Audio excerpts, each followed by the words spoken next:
It started like any other quiet evening at home.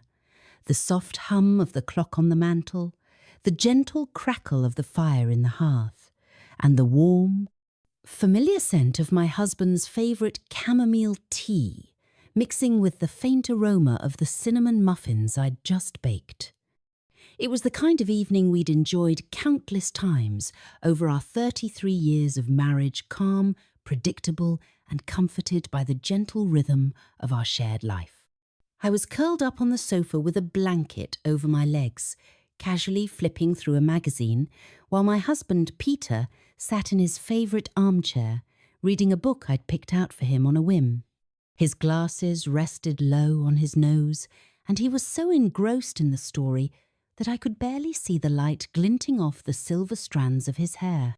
He still had a youthful look about him, despite the lines that time had etched around his eyes. We were, by all accounts, a typical couple.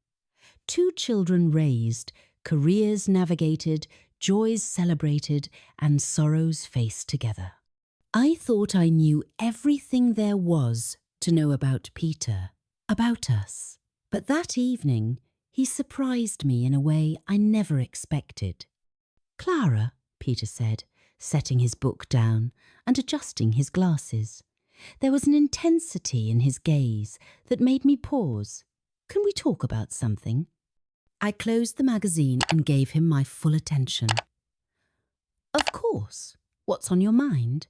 He hesitated for a moment, running his hand through his hair in a nervous gesture I hadn't seen in years. "I've been thinking about something, and I am not sure how to bring it up." A flicker of unease passed through me. Peter was never one to beat around the bush, so whatever was on his mind had to be significant. I could sense the weight of it. "You can tell me anything," I reassured him, though my heart began to race slightly. Peter took a deep breath, his eyes searching mine. "What if we tried something different?" "Different?" I echoed, unsure of where this was going. "Something to shake things up a bit. Something that could bring a little excitement back into our lives," he said, his voice calm, but with an undercurrent of anticipation. My mind raced through possibilities. Was he talking about travel? A new hobby? Skydiving, perhaps? But the way he was looking at me, so earnest and vulnerable, told me this was about more than just an adventure.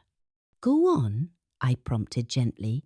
Peter shifted in his seat, clearly struggling with how to express his thoughts.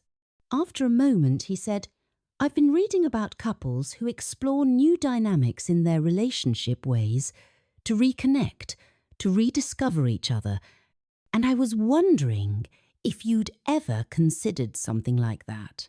I blinked, trying to process what he was saying. Was he asking about something unconventional?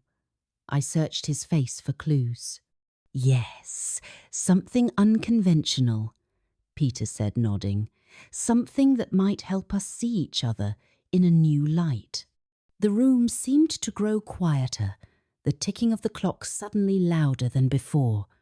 I had always thought of us as open and honest with each other, but this was new territory. I wasn't sure how to respond. "So, what exactly do you have in mind?" I asked, trying to steady my voice, though I felt a flutter of uncertainty. He smiled a little sheepishly, looking a bit embarrassed but also relieved. "I've been reading about couples who take dance classes together specifically, the waltz. They say it's a way to truly connect, to communicate without words, to move as one. I thought maybe we could try that." I sat there for a moment, processing. The waltz? Of all the things I had imagined him suggesting that had never crossed my mind. I burst out laughing softly, unable to hold it in.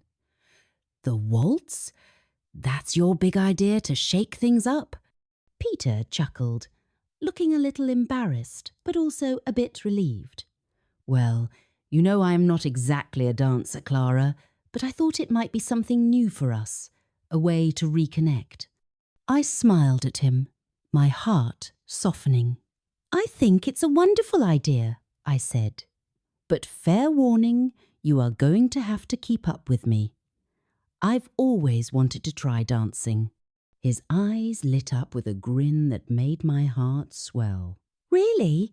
You are not just humouring me?" "Really," I said. "Let's do it."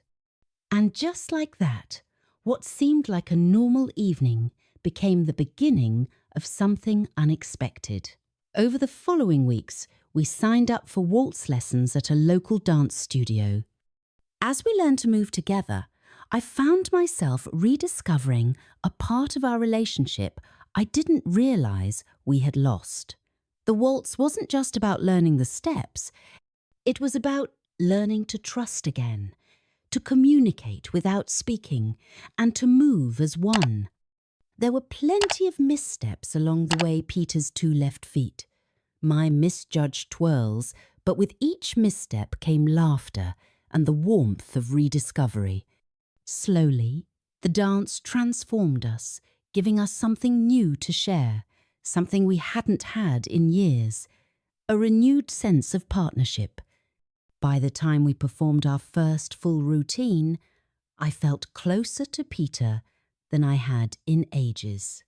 Looking back, I realised that it wasn't just the waltz that brought us closer. It was the willingness to step out of our comfort zones, to try something new together.